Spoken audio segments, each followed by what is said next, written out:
He was the product of a corrupt political machine, a loyal lieutenant to New York's most powerful boss. And when President Hayes moved against that system, he was cast out in disgrace. When an assassin's bullet killed the president, he was next in line, and the whole country thought the fox was now running the henhouse. But instead of playing the game, he flipped the whole table. He went to war against his old allies and the very system that made him. His name was Chester A. Arthur. He is living proof that a person's past doesn't decide their future, and that sometimes the most unlikely people do the right thing when it counts. How can a man nourished by corruption become an instrument of its own destruction? America's Gilded Age was an age when politics was not about public service, but about raw power. A corrupt spoils system meant that government jobs were awarded as rewards to loyal party soldiers, not to the most capable. This system created powerful political machines run by bosses who controlled everything. In New York, the undisputed boss was the ruthless Senator Roscoe Conkling. All this took place against a backdrop of incredible wealth and abject poverty, of new inventions and sprawling slums. It was an age of glittering progress on the surface, but deep decay underneath. Chester Arthur was its perfect product and its most unlikely reformer. Chester Allen Arthur arrived in the world on October 5, 1829, in a small clapboard house in the quiet town of Fairfield, Vermont. It was a place of rolling green hills and stark, quiet beauty, a world away from the political infernos that would later define his life. He was not born into a dynasty of wealth or a family with political connections. Indeed, his very claim to being a natural-born citizen would later be challenged by his political enemies, who whispered that he had actually been born across the border in Canada, a rumor that, while false, highlighted his family's position on the periphery of American society. His father, William Arthur, was a man of fierce conviction and restless spirit. He had left the poverty and sectarian strife of County Antrim, Ireland, in his late teens, seeking not material fortune in the New World, but the freedom to follow his intellectual and spiritual calling. He was a scholar of classics and a devoted man of God, a Baptist minister who rode the great wave of religious fervor known as the Second Great Awakening. But William was more than just a preacher. He was an ardent, outspoken, and uncompromising abolitionist. In an America where the institution of slavery was the great unhealed wound, William Arthur's sermons were not just about sin and salvation. They were a direct assault on the moral abomination of human bondage. This was a radical and often dangerous position to take. Even in the North, abolitionists were frequently seen as troublemakers, fanatics who threatened to shatter the fragile peace of the Union. As a result, William's ministerial career was a nomadic one. He was never able to settle in one parish for long before his controversial views would stir up the congregation and force the family to move on.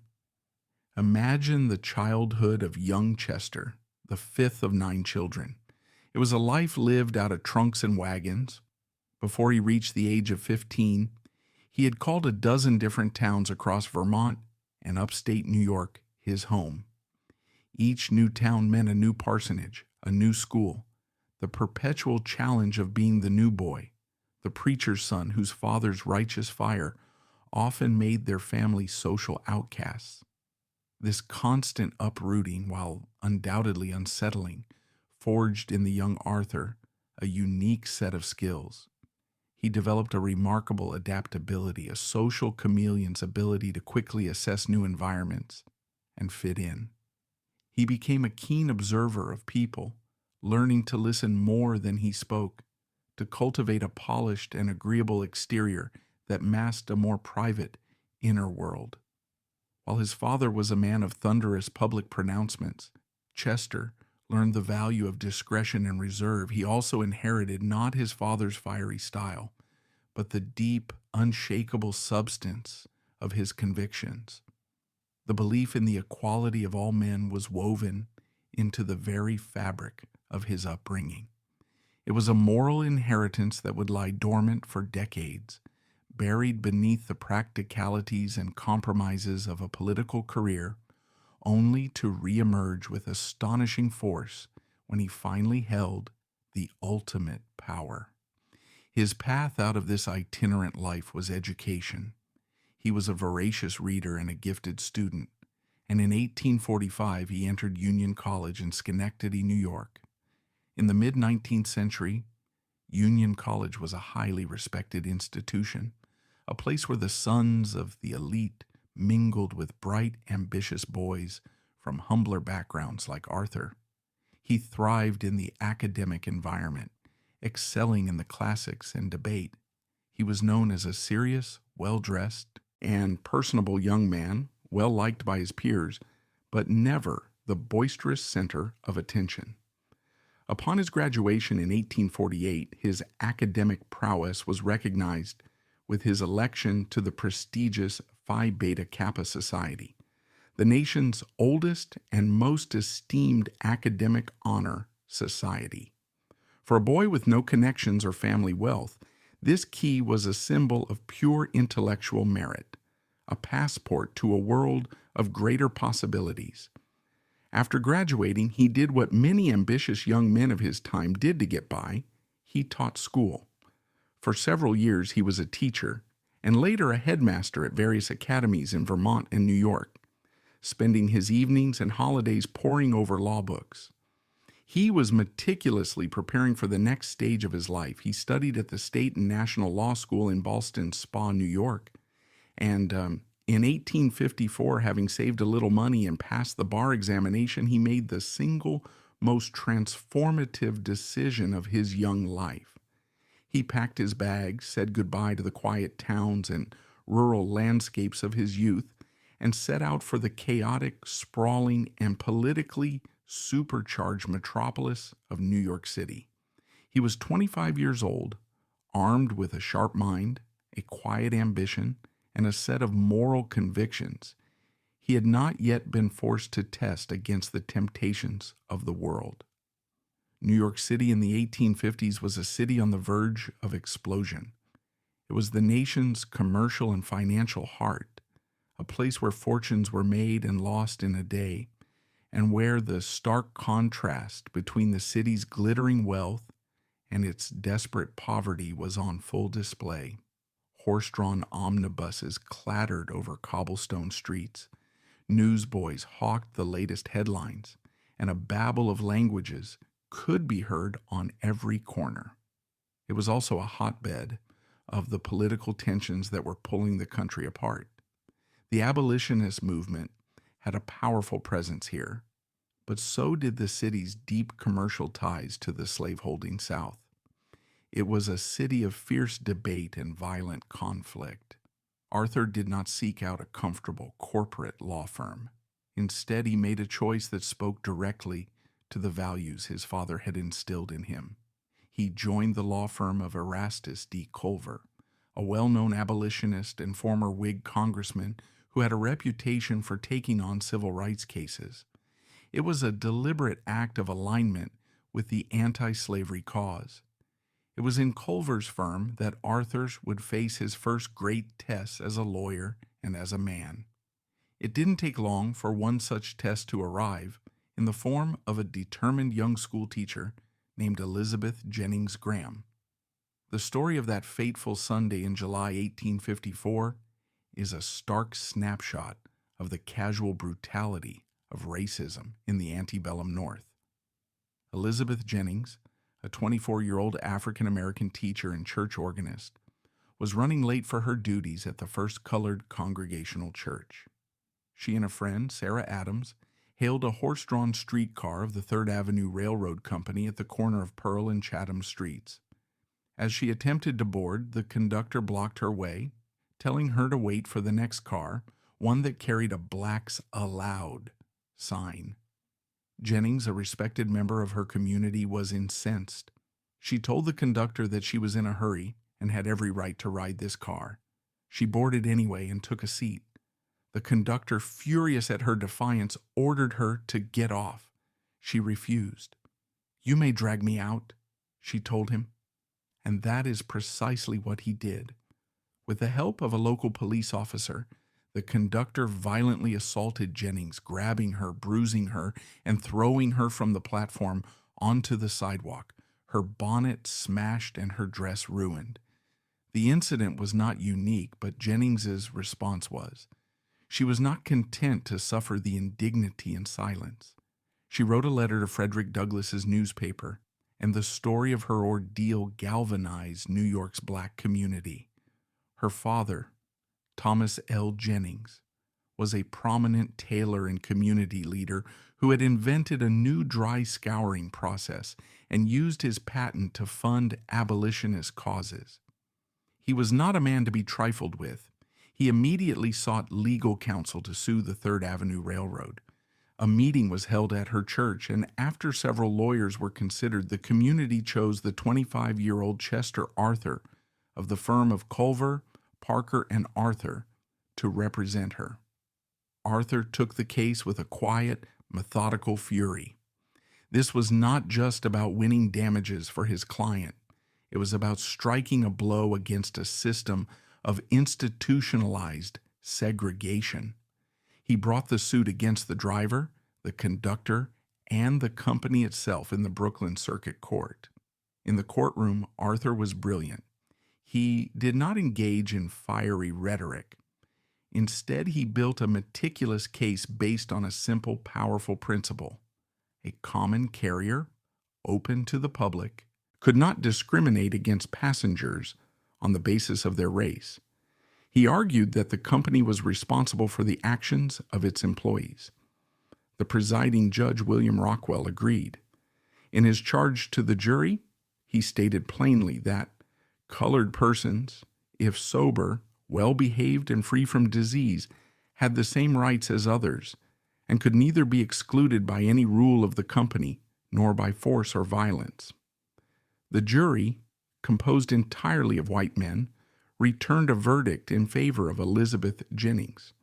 They awarded her $250 in damages, a significant sum at the time. The verdict forced the company to change its policy, and though desegregation spread gradually across New York streetcars in the years that followed, Jennings's victory lit the spark that made it possible. It was a monumental victory, a triumph of legal principle over raw prejudice, and it was engineered by a young lawyer who was just beginning to make his name. A few years later, Arthur was a key player in another landmark civil rights case, one with even broader national implications, the Lemon slave case.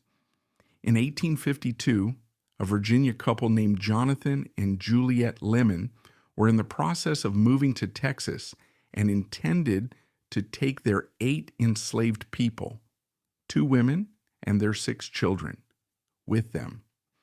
Their journey involved a stop in New York City where they were to board a steamship to their final destination.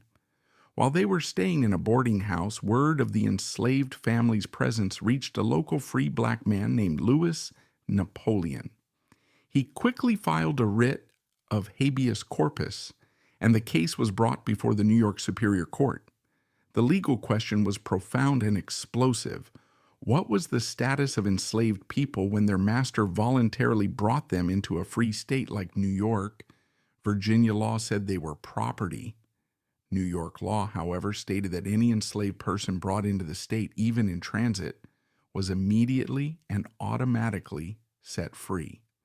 The case became a legal and political firestorm, a direct confrontation between the legal architecture of slavery and the principles of freedom. The state of Virginia funded the Lemons' legal defense, seeing the case as a critical test of their property rights. The defense of the enslaved family was taken up by a team of the city's best abolitionist lawyers, led by the brilliant William M. Evarts. Chester Arthur, now a partner in his own firm, was brought onto this legal dream team. He played a significant role in preparing the arguments which centered on the principle of state sovereignty.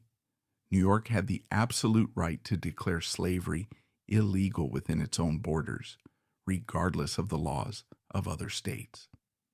The court sided with Arthur and his colleagues, ordering the 8 enslaved people to be freed.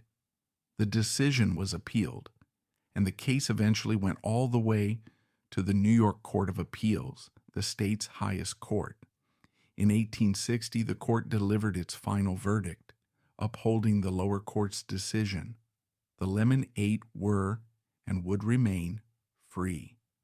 The decision sent shockwaves through the South, where it was seen as an outrageous act of Northern aggression against their fundamental rights. It was one more deep crack in the already fracturing foundation of the Union, pushing the nation one step closer to the Civil War that now seemed inevitable. For Chester Arthur, these cases were defining moments. Long before he was a creature of the political machine, he was a champion of civil rights. He used his legal talents to defend the vulnerable and to challenge the unjust status quo.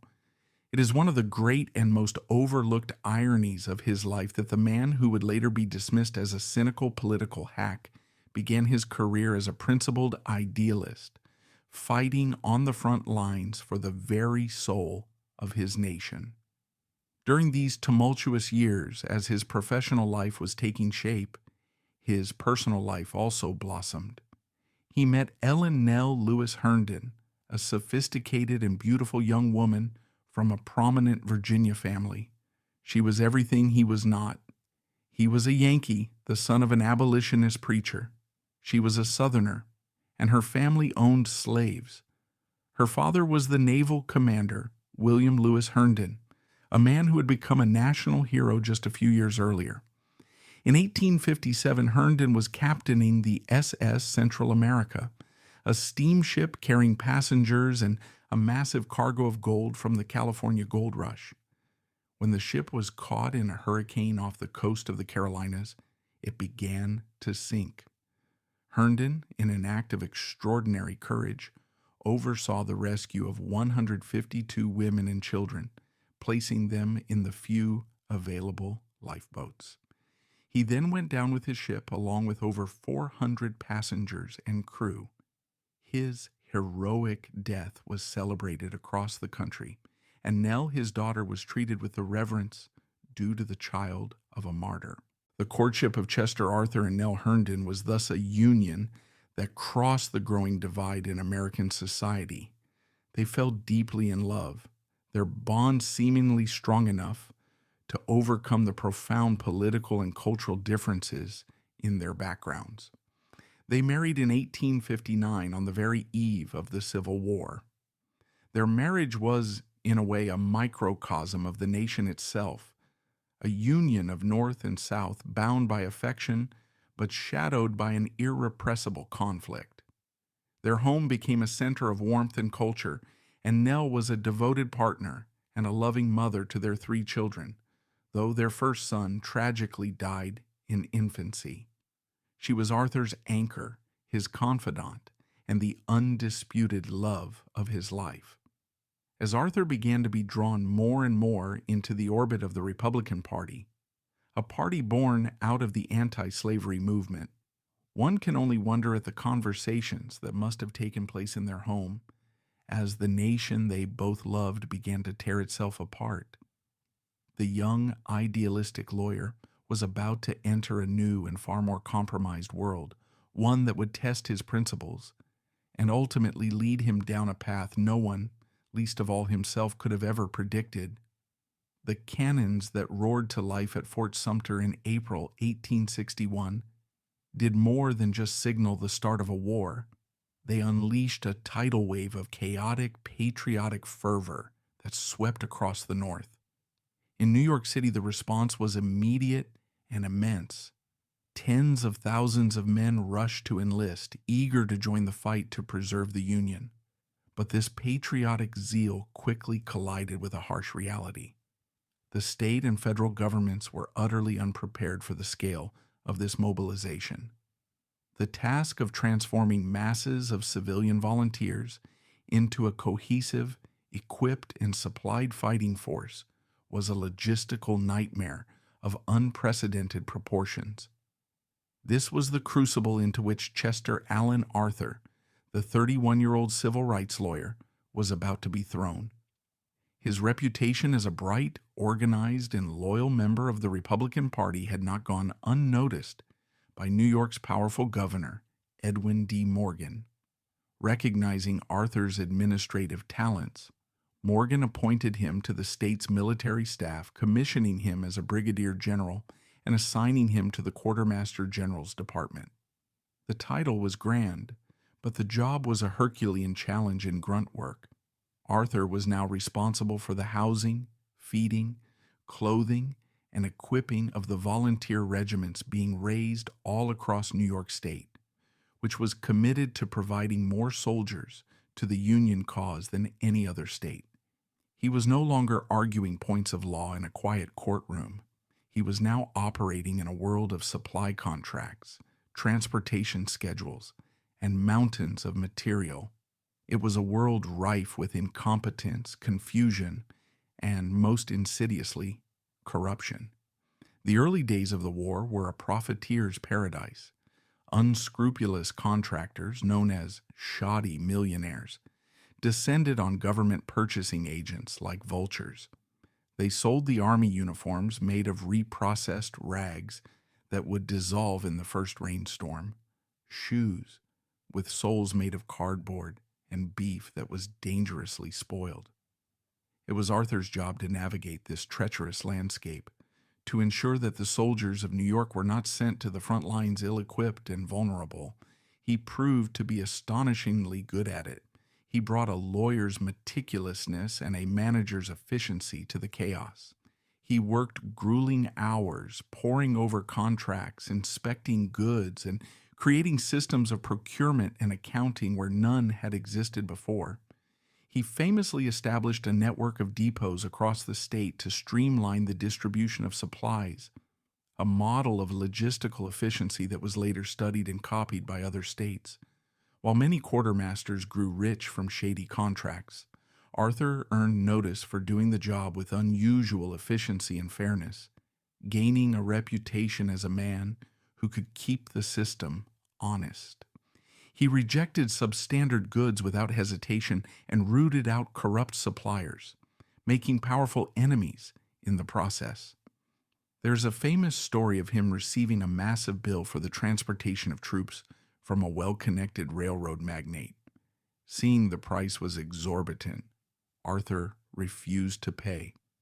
The magnate, furious, threatened to use his political influence to have Arthur removed. Arthur calmly replied that the state of New York was not in the habit of being swindled, and the magnate could either submit a fair bill or receive nothing at all. He won the standoff, saving the state a considerable sum of money. In early 1862, he was promoted to Quartermaster General of the New York State Militia, taking charge of the massive task of equipping the Empire State's soldiers for war. He even traveled to the front lines in Virginia to meet with New York troops under fire, assessing their needs firsthand to better supply them from afar. This wartime experience was Arthur's graduate-level education in the practical mechanics of power. It taught him how a massive government bureaucracy operated and failed to operate. He learned how to manage vast budgets, how to motivate people, and how to cut through red tape to get things done. It also exposed him to the intricate dance of politics and administration, where every decision could have political consequences.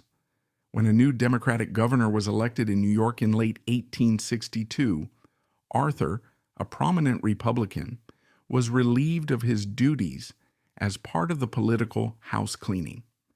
He left the service with a distinguished record of competence and integrity, but he also left with a newfound understanding of the world. The idealistic lawyer who had fought for the freedom of the Lemonade had become a hard-nosed pragmatist who knew how to make the machinery of government work. The war had not made him cynical, but it had made him a realist.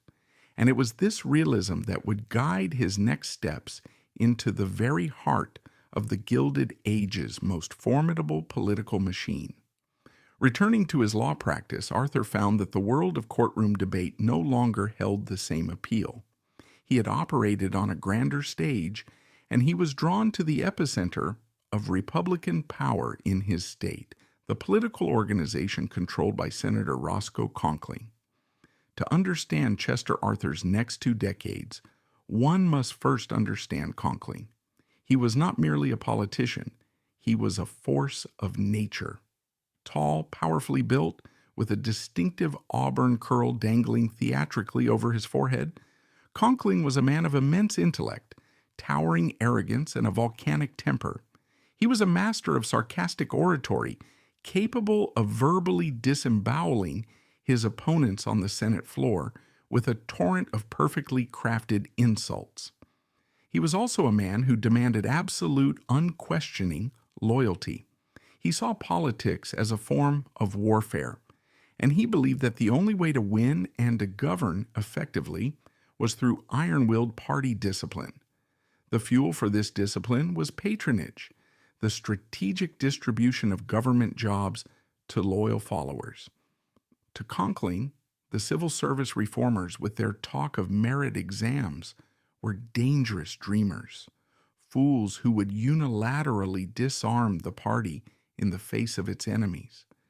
His followers, who controlled the Republican Party apparatus in New York, became known as the Stalwarts, a name that reflected their unyielding, hardcore devotion to their leader and his philosophy. Why would Chester Arthur, the man of quiet integrity and proven honesty, be drawn to such a figure and such a system? Perhaps the pragmatist in him saw the machine as the only viable path to influence. In the world of Gilded Age politics, ideals without power were just empty words. The Conkling machine was, for better or worse, the organization that got things done. Arthur was a manager, an administrator at heart, and the machine was a vast organization in need of skilled management. He was not a fiery ideologue like Conkling. He was the smooth, polished, and eminently reliable operator who could keep the intricate gears of the organization turning. He began by doing fundraising and organizational work for the party, and his effectiveness quickly brought him to Conkling's attention. The two men were polar opposites in temperament, Conkling the flamboyant brawler, Arthur the courteous diplomat, but they formed a powerful and mutually beneficial alliance. Conkling had found his perfect chief of staff, and Arthur had found his pathway to power. That path reached its zenith in 1871. The president, Ulysses S. Grant, was a military man who often deferred to the powerful senators who had helped elect him. When the lucrative and powerful position of collector of the Port of New York became available, Roscoe Conkling knew exactly who he wanted. He lobbied President Grant relentlessly, and on November 20th, 1871, Chester A. Arthur was appointed to the post. This was not a minor political plum. It was arguably the most powerful federal appointment outside of the president's own cabinet. The New York Custom House was the financial gateway to America. At the time, the federal government was funded almost entirely by tariffs on imported goods, and nearly 3/4 of all that revenue poured through the Port of New York. The collector was the king of this vast financial empire. He oversaw a workforce of over 1,000 appraisers, inspectors, clerks, and weighers. And under the spoils system, every single one of those jobs was a political chip to be played. The Custom House was the beating heart of the Conkling machine. It was a vast repository of jobs to reward loyal campaign workers. It was a listening post for gathering political intelligence.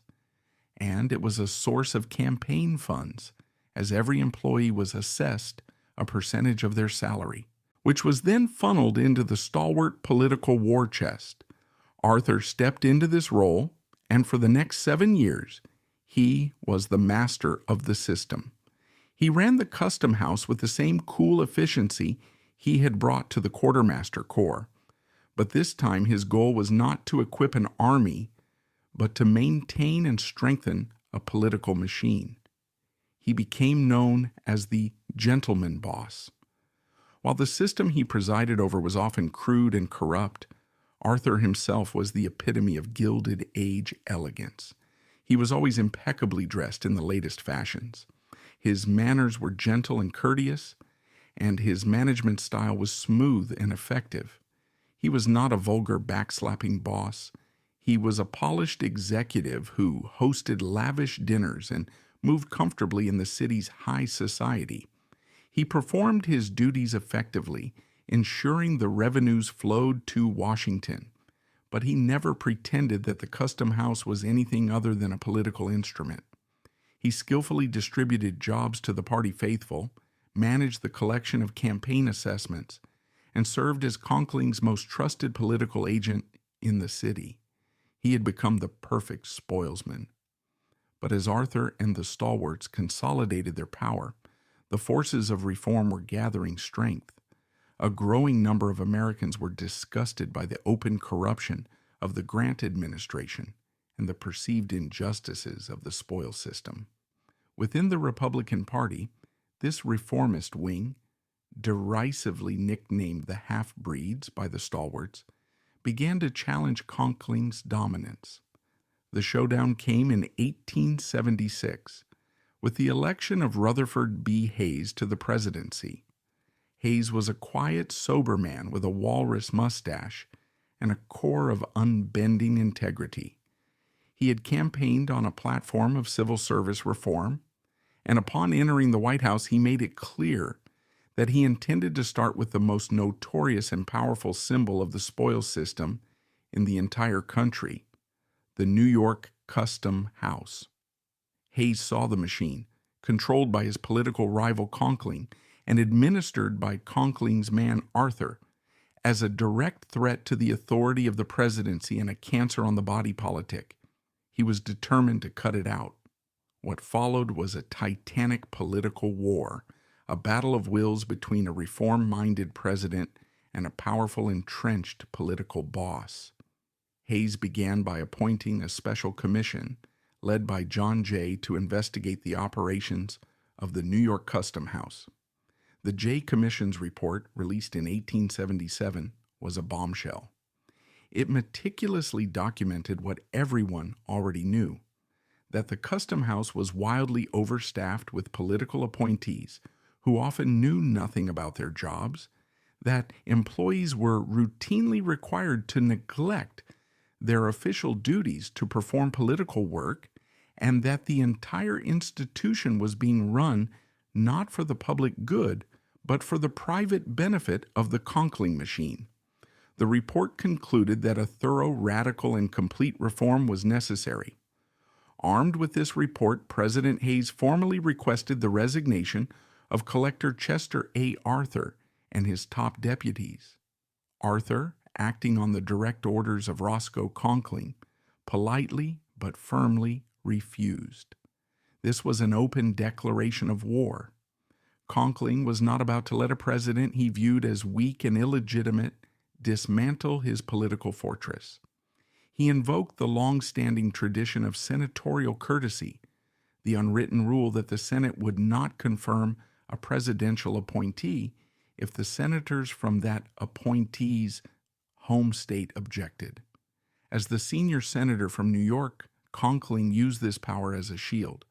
When Hayes nominated replacements for Arthur and his team, Conkling went to the Senate floor and blocked the confirmations.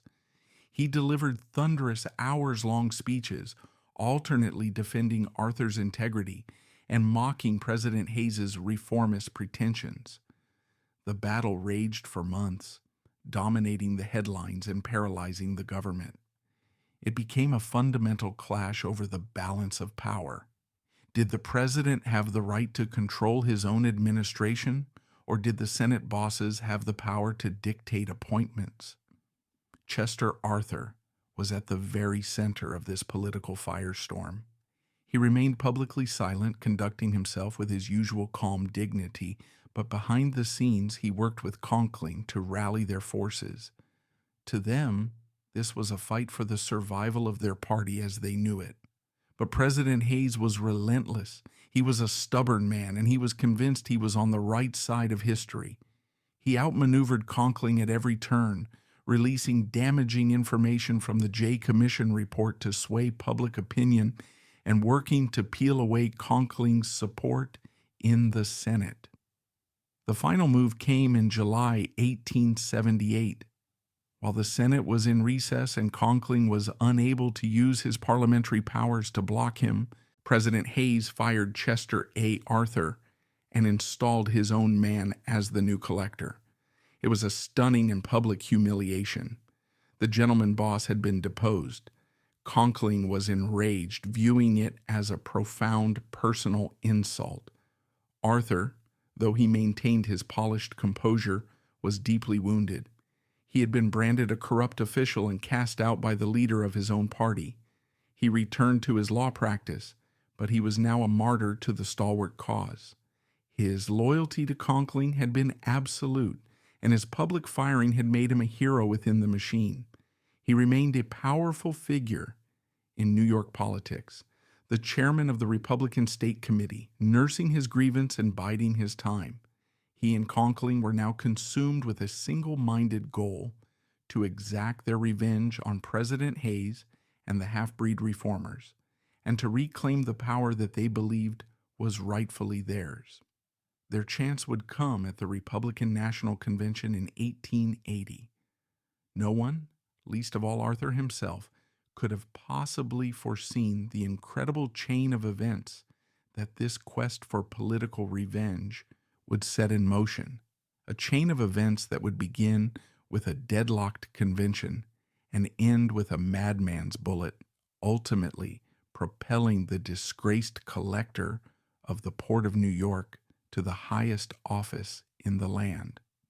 The quest for political revenge is a powerful and dangerous motivator, and in the summer of 1880, it drove Roscoe Conkling and his loyal lieutenant Chester Arthur to the bustling, sweltering city of Chicago. The Republican National Convention was being held in a massive temporary structure called the Interstate Exposition Building, and it was here that the stalwarts planned to reclaim their lost glory. The atmosphere inside the hall was electric, a tinderbox of factional hatred, soaring ambition, and political brinkmanship. The Republican Party was a house at war with itself, and this convention was to be the decisive battle. Conkling's grand strategy was as bold as it was controversial. He intended to nominate Ulysses S. Grant for an unprecedented third term as president. Grant, the quiet hero of the Civil War, was still a figure of immense public affection, and Conkling believed he was the only man who could reunite the party and sweep them back into power, a power that Conkling, of course, intended to wield from behind the throne. Chester Arthur arrived in Chicago as a key floor general in Conkling's army. His task was to manage the New York delegation and to work with other stalwart leaders to enforce the rigid discipline necessary to nominate their candidate. Their first move was an attempt to impose the unit rule, which would have forced every delegate in a state delegation to vote with the majority. This was a raw power play designed to crush any dissent within the large delegations the stalwarts controlled. But the forces of the opposition, the half-breeds, were prepared. They were led by brilliant and ambitious men like Senator James G. Blaine of Maine and Senator John Sherman of Ohio, both of whom harbored their own presidential ambitions.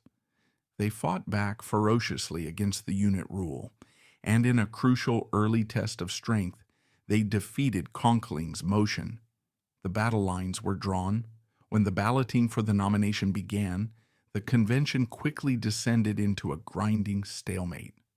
On the first ballot, Grant received 304 votes, a formidable number, but short of the majority needed to win.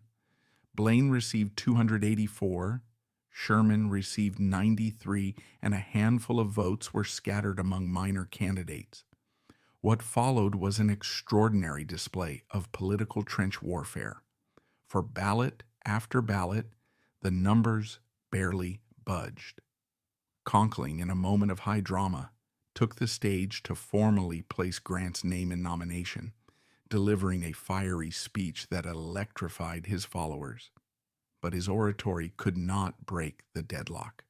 The core of his strength was a group of delegates who would become legendary in political history, the immortal 306. Through 36 grueling ballots spread over several exhausting days, these 306 men, Chester Arthur among them, voted for Ulysses S. Grant every single time. Their loyalty was absolute, a testament to the iron-willed power of the stalwart machine. But the anti-Grant forces were just as resolute. As the days wore on and the delegates grew weary of the heat and the endless voting, it became clear that none of the main candidates could win. The convention was broken. The party needed a dark horse, a compromise candidate who could unite the warring factions. The man who would improbably fill that role was James A. Garfield of Ohio. Garfield had come to the convention as the campaign manager for John Sherman, with no intention of seeking the nomination for himself. He was a respected congressman, a Civil War general, a gifted orator, and a man with few political enemies. He had given a powerful and eloquent speech nominating Sherman, a speech that had ironically impressed the delegates more with the speaker than with the man he was endorsing. As the stalemate deepened, a few delegates began to cast protest votes for Garfield. The number grew from 1 to a handful to 50. Suddenly, in a spontaneous political combustion, the convention saw its way out of the deadlock. An unstoppable stampede began. Delegations switched their votes in rapid succession, and on the 36th ballot, James A. Garfield, the man who had come to nominate another, became the Republican Party's nominee for President of the United States. The hall erupted in a chaotic celebration for the half-breeds and their allies. For the stalwarts, it was a moment of stunning and bitter defeat. Roscoe Conkling was visibly enraged, his grand ambition shattered. He and the immortal 306 had fought to the last and lost. Now, the victorious Garfield camp faced a perilous situation. If Conkling and his powerful faction were to bolt the party or even just sit on their hands during the election, a Democratic victory was all but certain. A gesture of reconciliation was desperately needed, an olive branch to be extended to the vanquished. They decided to offer the vice presidential nomination to one of the stalwarts. Their initial choice, Levi P. Morton, a wealthy New York banker, consulted with Conkling and, on the boss's orders, refused. The Garfield managers then turned to the next logical choice, the chairman of the New York Republican Committee, the deposed collector, the most prominent and respected of Conkling's lieutenants, Chester A. Arthur. A small delegation found Arthur in his hotel room late that night. When they made their offer, Arthur was stunned. The vice presidency was not something he had ever sought or even considered. As was his custom, he immediately went to consult with his boss. He found Conkling in his own suite, pacing like a caged lion, surrounded by his crestfallen followers. When Arthur quietly informed him of the offer, Conkling's bitterness overflowed. He contemptuously ordered Arthur to reject it. "Drop it as you would a red-hot shoe from the forge," he snarled. He argued that the vice presidency was a powerless office, and that accepting a spot on the ticket would be a humiliating surrender to their enemies. But as Conkling berated him, something shifted in Chester Arthur. Perhaps it was the sting of their defeat, or perhaps a long-dormant ambition was finally awakened. After years of loyal, unquestioning subordination, the gentleman boss finally stood up to his master. In a quiet but firm act of defiance that would change the course of American history, Arthur refused Conkling's order. He later told a friend, "The office of the vice president is a greater honor than I ever dreamed of attaining." He accepted the nomination. The ticket was set: Garfield the half-breed reformer and Arthur the stalwart spoilsman. It was a fragile, cynical marriage of convenience, designed to hold a fractured party together just long enough to win an election. The 1880 campaign was a hard-fought and narrowly won contest against the Democratic nominee, Civil War General Winfield Scott Hancock. While Garfield conducted a traditional front porch campaign from his home in Ohio, Arthur took on the role he knew best: party manager and fundraiser. He set up the Republican national headquarters in his old territory of New York City and skillfully put the machinery of the party to work. He solicited massive contributions from wealthy Republicans and oversaw the system of assessments on federal office holders, the very practice the reformers despised. His organizational work, particularly in the crucial swing state of New York, which the Republicans won by a razor-thin margin, was instrumental in securing the narrow national victory. In March of 1881, Chester A. Arthur took the oath of office as Vice President of the United States. He had emerged from the ashes of his political humiliation to occupy the second highest office in the land. His old stalwart allies believed their time had finally come. They were wrong. The first few months of the new administration were not a period of reconciliation, but a renewal of the old war. The conflict ignited, as it always did, over patronage in New York. President Garfield was determined to prove that he was his own man and not beholden to the bosses who had helped elect him. As a direct challenge to Roscoe Conkling's power, Garfield nominated William H. Robertson, Conkling's chief half-breed rival in New York, to the powerful and lucrative post of collector of the Port of New York, the very job from which Arthur had been fired. It was a declaration of war. Conkling was apoplectic. He stormed to the White House and demanded that Garfield withdraw the nomination, but the president refused to budge.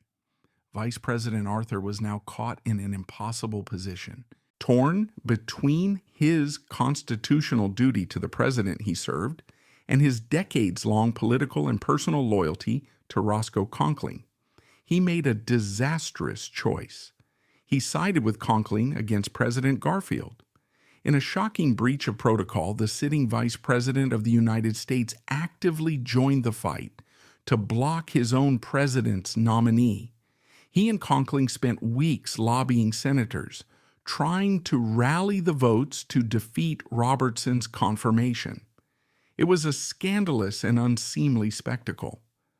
Arthur was seen as Conkling's puppet, a man whose true allegiance was to his faction, not to the nation or the administration he was a part of, but their efforts were in vain.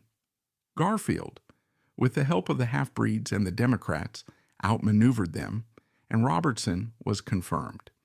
Defeated and utterly humiliated, Conkling made one last, spectacular and self-destructive move. In a fit of pique, he and the junior senator from New York, Thomas Platt, resigned their Senate seats in protest. Their plan was to return to the New York State Legislature in Albany and demand immediate re-election, a dramatic gesture they believed would serve as a powerful rebuke to the president and a validation of their power. Vice President Arthur took a leave from his duties in Washington and traveled to Albany to personally lobby for his friend's re-election. But the gambit failed spectacularly. The legislature, tired of Conkling's arrogance, refused to re-elect them. Roscoe Conkling's political career was over, destroyed by his own hubris, and Chester Arthur was left looking like a foolish and disloyal subordinate who had hitched his wagon to a falling star. By the early summer of 1881, his vice presidency was a shambles, his reputation was in tatters, and his political future looked non-existent. And then a disturbed and delusional man with a revolver in his pocket stepped out of the shadows. His name was Charles Guiteau. He was a creature of the political fringe, a failed lawyer, a failed evangelist, a failed bill collector, a man whose life was a long series of grandiose ambitions and pathetic failures. He was a narcissist of the highest order, a man who saw himself as a pivotal player on the world stage. During the 1880 campaign, he had written a rambling, incoherent speech in support of Garfield, which he had delivered only once or twice to tiny audiences.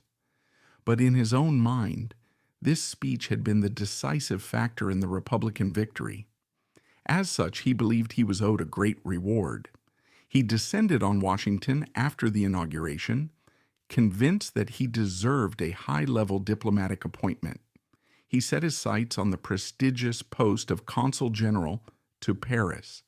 For weeks, he became a pathetic and unavoidable presence at the White House and the State Department, pestering the president, badgering Secretary of State James Blaine, and making a general nuisance of himself. He was politely but repeatedly turned away. His disappointment slowly curdled into a murderous rage. He became obsessed with the factional split in the Republican Party. In his twisted logic, he came to believe that Garfield was destroying the party and betraying the stalwarts who had put him in power. He convinced himself that he was an agent of God and that it was God's will that President Garfield be removed in order to heal the party and save the Republic. If Garfield were dead, Vice President Arthur, a stalwart, would become president. The stalwarts would be restored to power, and a grateful President Arthur would surely recognize Guiteau's patriotic sacrifice and give him the job he so richly deserved. It was the logic of a madman. He purchased a handsome, ivory-handled .44 caliber British Bulldog revolver, choosing it specifically because he thought it would look good in a museum exhibit about the assassination, and began to stalk the president. On the morning of July 2, 1881, President Garfield arrived at the Baltimore and Potomac Railroad Station in Washington, D.C. He was in a buoyant mood, unescorted by guards, looking forward to traveling to Williams College to deliver a speech and then joining his family for a summer vacation. As Garfield walked through the station's waiting room, arm in arm with Secretary Blaine, Charles Guiteau stepped up behind him and fired 2 shots. One bullet grazed the president's arm, the other slammed into his back, fracturing a rib and lodging behind his pancreas. Garfield cried out and collapsed. Pandemonium erupted in the station. Guiteau, making no attempt to escape, was immediately apprehended by a police officer. As he was being arrested, he proudly and repeatedly shouted the words that would send a shock wave of horror across the nation. "I am a stalwart of the stalwarts. I did it and I want to be arrested. Arthur is president now." The assassin's cry was a political thunderclap. It didn't just implicate himself, it implicated an entire political faction, and by extension, the vice president. In that instant, Chester Arthur was no longer just the bumbling, disloyal second in command. He was the primary beneficiary of a horrific act of political violence, an act committed in the name of his own faction. The nation was plunged into a state of shock and grief, but also of deep and profound suspicion. What followed was one of the most agonizing and tragic periods in the history of the American presidency. For 79 long, hot summer days, James Garfield lingered between life and death. The country was held in a state of suspended animation, its fate hanging on the daily medical bulletins from the president's sick room. The bullet, as it turned out, had missed all vital organs and was lodged in a mass of fatty tissue. It was a survivable wound, but the medical science of the era was a swamp of ignorance and arrogance. Though the germ theory of infection had been gaining ground in Europe, most American doctors still dismissed it as nonsense. A dozen different physicians probed Garfield's wound with unsterilized fingers and surgical instruments, turning a clean wound into a festering septic abscess. They essentially killed their patient through infection. During this long, grim national vigil, Chester Arthur was a man in a political and emotional prison. He was in his home on Lexington Avenue in New York City when he received the news. He immediately rushed to Washington, but acutely aware of the suspicion that surrounded him, he conducted himself with the utmost discretion. He stayed away from the White House, refused to be seen as presuming the outcome, and made few public statements. He was trapped in an excruciating limbo. If Garfield recovered, Arthur's political career was finished, forever tainted by his association with the assassin's motive. If Garfield died, he would ascend to the presidency under the darkest, most suspicious cloud imaginable. He could do nothing but wait for the inevitable. The end came on September 19, 1881.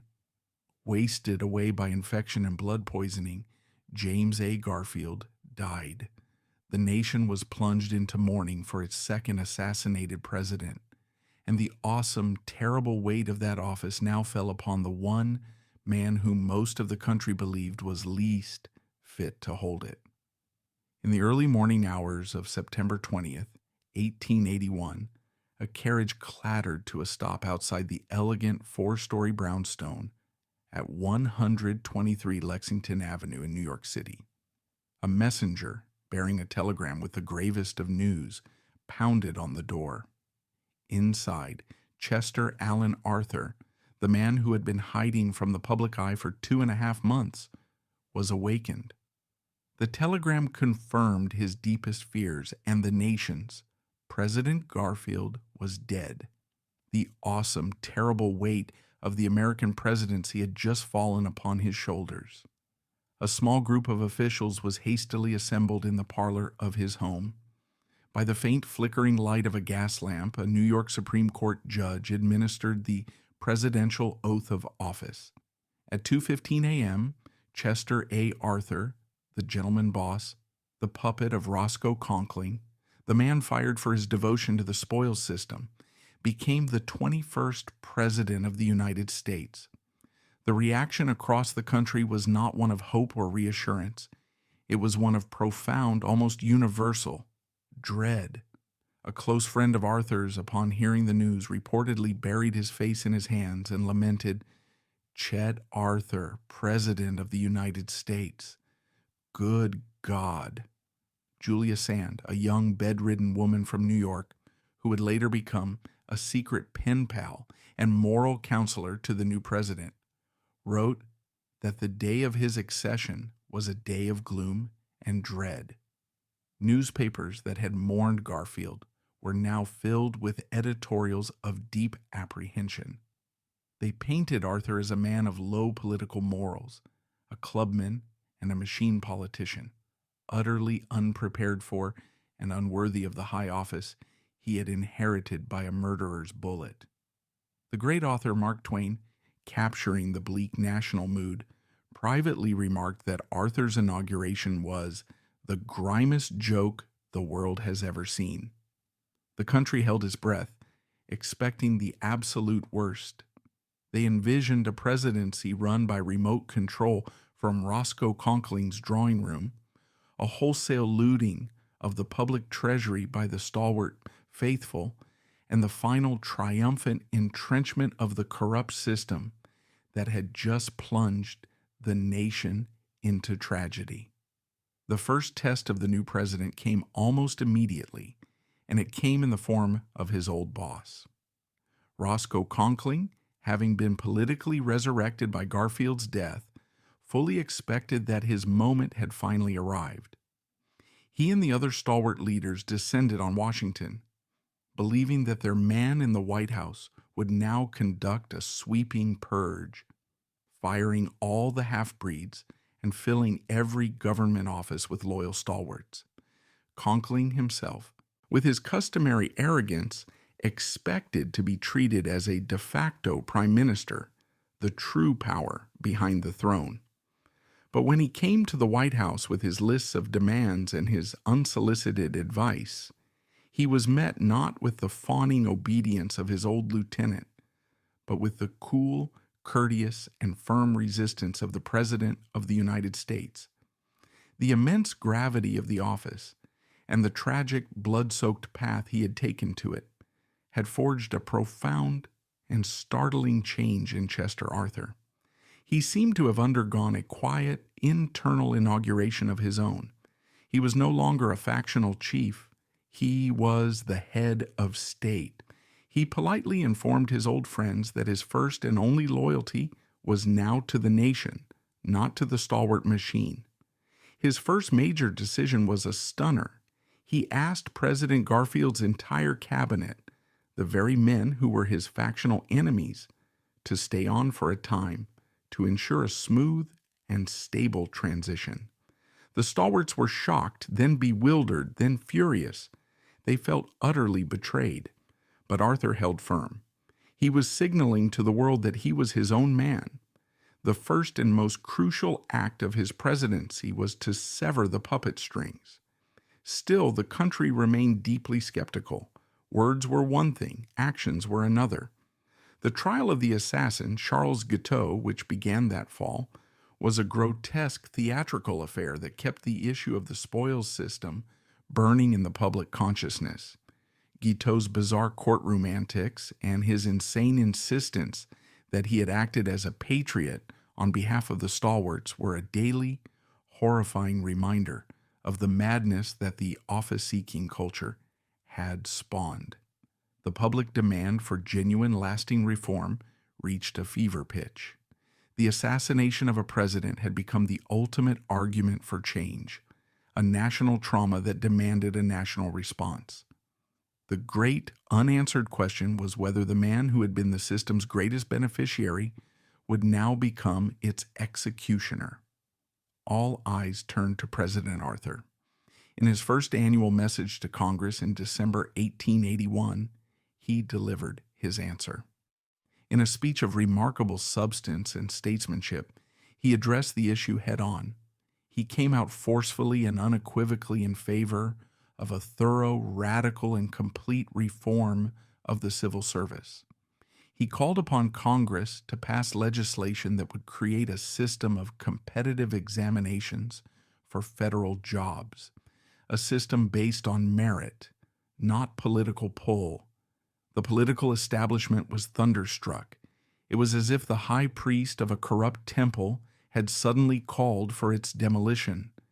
His former stalwart allies were apoplectic, denouncing him as a traitor to his friends and his principles. His former half-breed enemies were cautiously, almost disbelievingly, impressed. The country, which had expected so little, was simply astonished. The vehicle for this revolution was a piece of legislation that had been languishing in Congress for years, championed by a reform-minded Democratic senator from Ohio named George H. Pendleton. The Pendleton Civil Service Act was a dagger aimed at the heart of the spoils system. It proposed to classify a certain percentage of federal jobs as merit positions to be filled only through open competitive exams. It created a bipartisan, 3-member civil service commission to administer the new system. And, most critically, it outlawed the practice of forcing federal employees to kick back a portion of their salaries to political parties, the so-called assessments that had funded the machines for decades. With the president's powerful backing and the overwhelming pressure of public opinion, the bill's momentum became unstoppable. On January 16, 1883, President Chester A. Arthur, the man who had once been the master of patronage, dipped his pen in ink and signed the Pendleton Act into law. With that single signature, he began the long, slow, but irreversible process of transforming the American government from a partisan piggy bank into a professional public service. It remains one of the most profound and delicious ironies in all of American history. The Prince of Spoilsmen had become the father of the modern civil service. Arthur's astonishing turn towards reform was not a one-time act. He pursued a presidency of surprising integrity and substance across the board. He directed his attorney general to continue the vigorous prosecution of the Star Route postal frauds, a massive kickback scheme involving postal officials and private contractors that had siphoned millions from the Treasury. He pursued the cases relentlessly, even when the trail led to prominent members of his own Republican Party, demonstrating a commitment to clean government that silenced many of his critics. He also turned his attention to the nation's decaying military. The United States Navy, once a source of national pride, had been allowed to rot since the Civil War. By 1881, it was a pathetic collection of aging, obsolete wooden sailing vessels, a joke compared to the modern iron-hulled fleets of European powers. Arthur, with remarkable foresight, understood that a nation with a growing commercial presence in the world needed a navy to protect its interests. He fought a skeptical, largely isolationist Congress for appropriations, arguing that a strong navy was not a tool of aggression, but a guarantor of peace. He succeeded, and the funds he secured began the construction of the first steel-hulled, steam-powered warships of the new Steel Navy. The ships known as the ABCD cruisers, the Atlanta, Boston, Chicago, and the dispatch vessel Dolphin, were the foundation of the modern American fleet. For this crucial and far-sighted initiative, Chester Arthur is rightly remembered as the father of the modern U.S. Navy. He fearlessly took on the central economic issue of the day, the toweringly high protective tariff. These tariffs, while protecting American industries, were generating massive surpluses in the federal treasury and driving up prices for ordinary consumers. Arthur, displaying a sophisticated grasp of economic policy, argued for a substantial reduction in the tariff rates.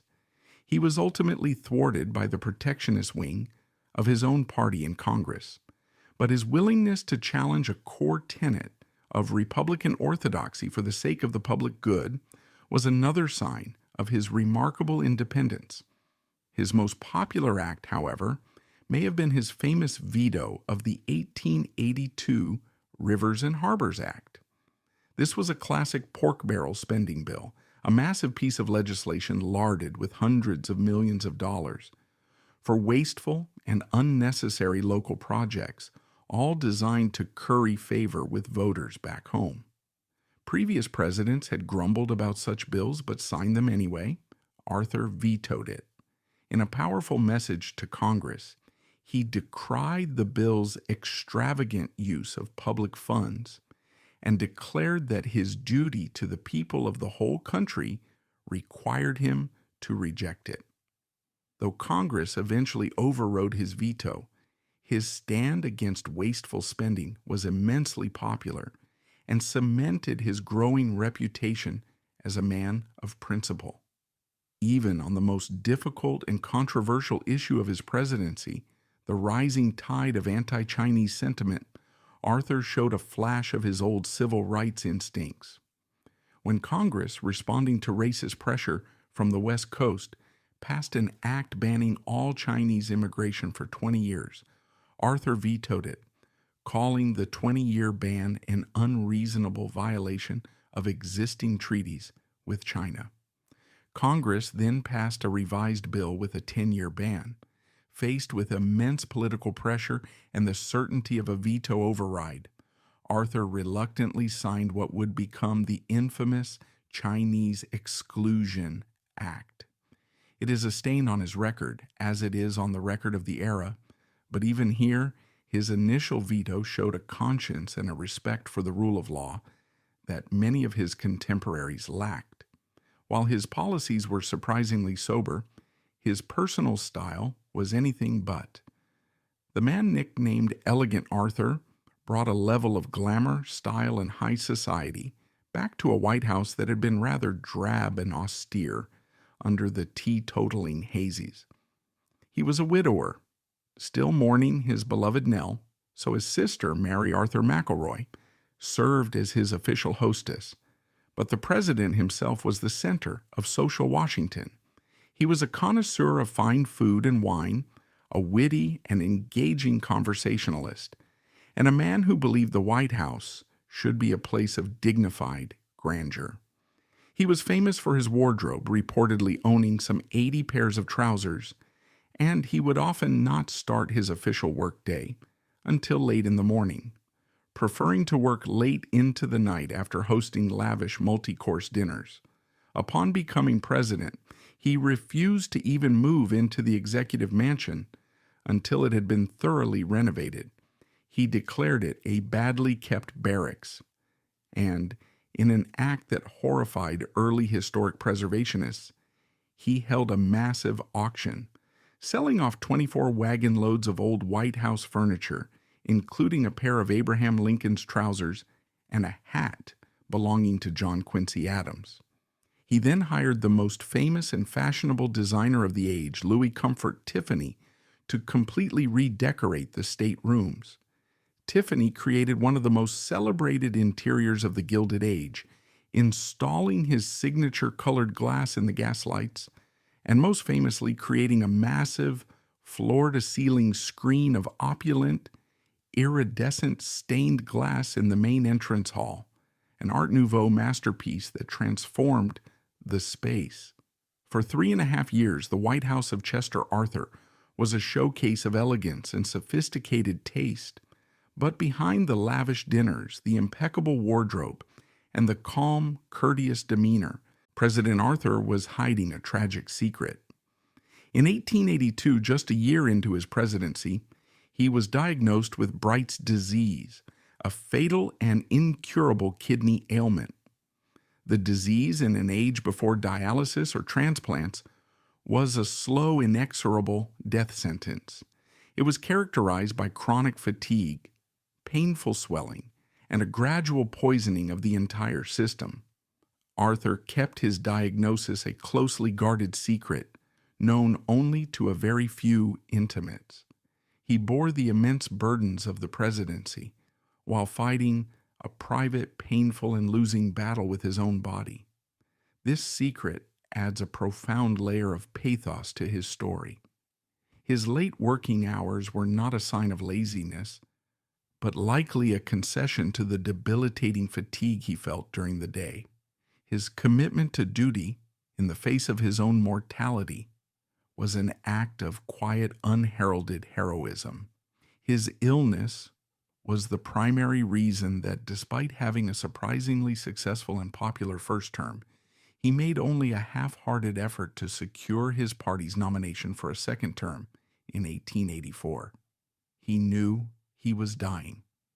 He allowed his name to be put forward at the convention, but he did not fight for it, and the nomination went to his old rival, James G. Blaine.